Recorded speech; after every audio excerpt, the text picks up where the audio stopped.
I'm Jordan Palmer. I don't have Peter Palms here today, but I want to talk today about how to not play the game of duck, duck, ghost.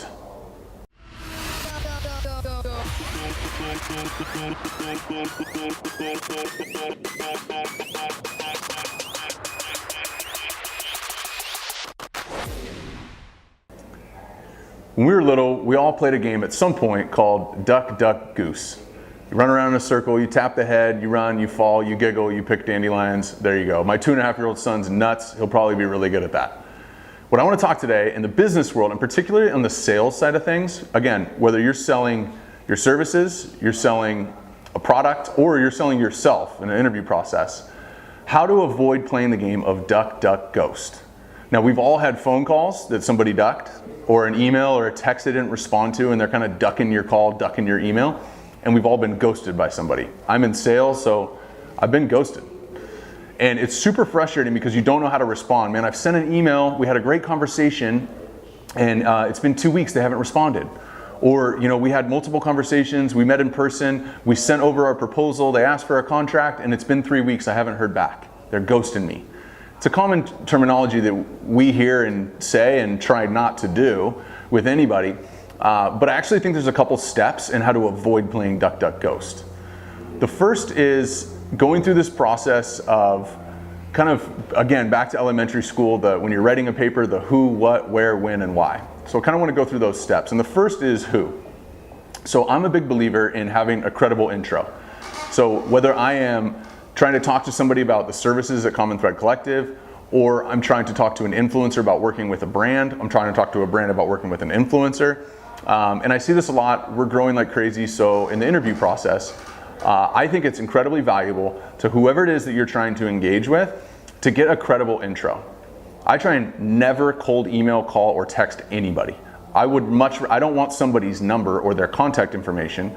I want somebody, if I'm trying to talk to Bob or Jen over here, I want somebody who Bob or Jen think is really, really valuable to them. I want them to introduce me. So the first step is who. If you're trying to connect with somebody, I would encourage you to find somebody that person thinks is really valuable, a really important relationship and a trusted relationship, and get a credible introduction. People buy things online for two reasons, and Taylor's talked about this in a lot of the content that he puts out. People buy things online for two reasons. One is price, and two is a recommendation from somebody that they trust. This is not dissimilar. Getting a recommendation or an introduction from somebody that you want to talk to that they trust is a great way to start the conversation. But we're still in a position where they can duck us or ghost us. So the second is what. And when we look at what, it's what is it that they are trying to do, and what is the carryover in terms of what you guys provide. It's literally a Venn diagram. And making sure that you do a really good job, and I've talked about this in other content, of really actually in sales have to be a phenomenal listener, which is something I challenge myself on all the time. Have to be a phenomenal listener and really understand what it is that they're trying to do. Because when I speak to a brand, they have a lot of SKUs, a lot of categories, a lot of different price points, a lot of different items, and at Common Thread, we have a lot of different services. So it's not just pair this brand with our agency. There are elements that make sense for us to work together on, and then there's a bunch of elements that don't. So understanding what it is, what their objective is, and where that crossover is with you, and literally spending all of your time just on that piece. The third thing is where.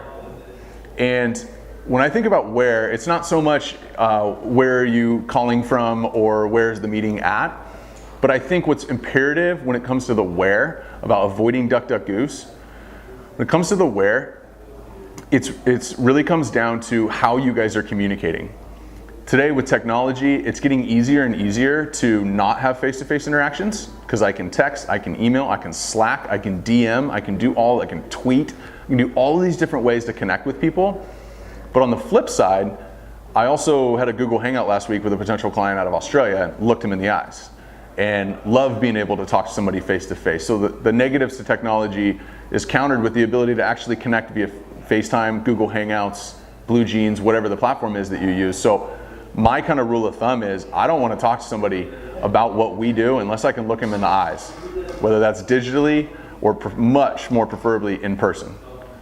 So when it comes to the where, it's where are you communicating with them from, And the second aspect of where is literally, if you're running into somebody, where is the best environment to have this conversation? One of the problems I see is I'm on both sides of this. So I sell services, but I also get pitched a lot of things. And for me, I can't tell you how many times I've been at an event, walking from something to the other, somebody comes up to me and tries to grab me real quick and talk about something. Or I've been around a lot of athletes and people who get pitched a lot of times, or get pitched very often, and people will grab them real quick.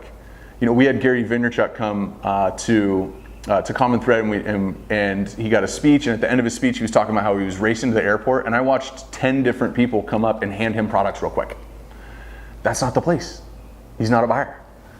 And I see this all the time. So the second aspect of where is, where are you actually engaging with this person? Because even if you're a seller and someone's a buyer, they're not a buyer in every environment. When they're with their spouse and their kids at an event, that's not the time or place. When you run into somebody at an event real quick, when you're passing by somebody, when you send a quick text and you have a deadline and they don't have that same deadline and you send them a real quick text, again, not every buyer is a buyer in every environment. So when you think about the where, think about where are you guys communicating from and how do you do it face to face? And the second aspect of where is not so much where to do it, but where not to do it. And there's a lot of environments where if you can't, and this is the rule that I set, if you can't explain what it is that you do and give them time to respond and have dialogue about it, then it's literally not the environment to do it in. The last aspect is why. So we got who, what, where, when, and now why. And with the why, this goes back to the golden circle from Simon Sinek. If you guys haven't seen that video, absolutely. I even make my quarterbacks watch this. But the idea of why is, why does it make sense for us to connect on this? Beyond the numbers, beyond the potential and the opportunity and whatever, why does it make sense for you and I to be connecting on this?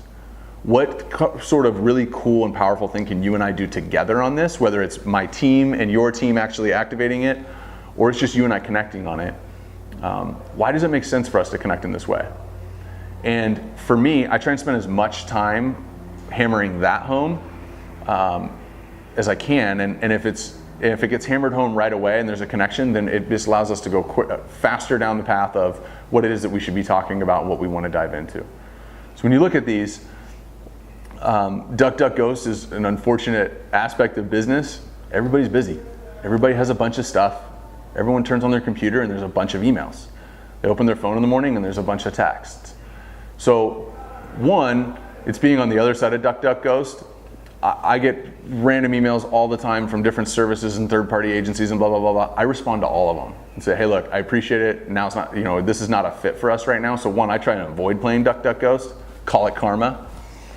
But if you're on the other end of DuckDuckGhost, really make sure you're going through a checklist and look at the who, the what, the where, and the why. Good luck with your games of DuckDuckGhost, and I hope that you don't play any more moving forward.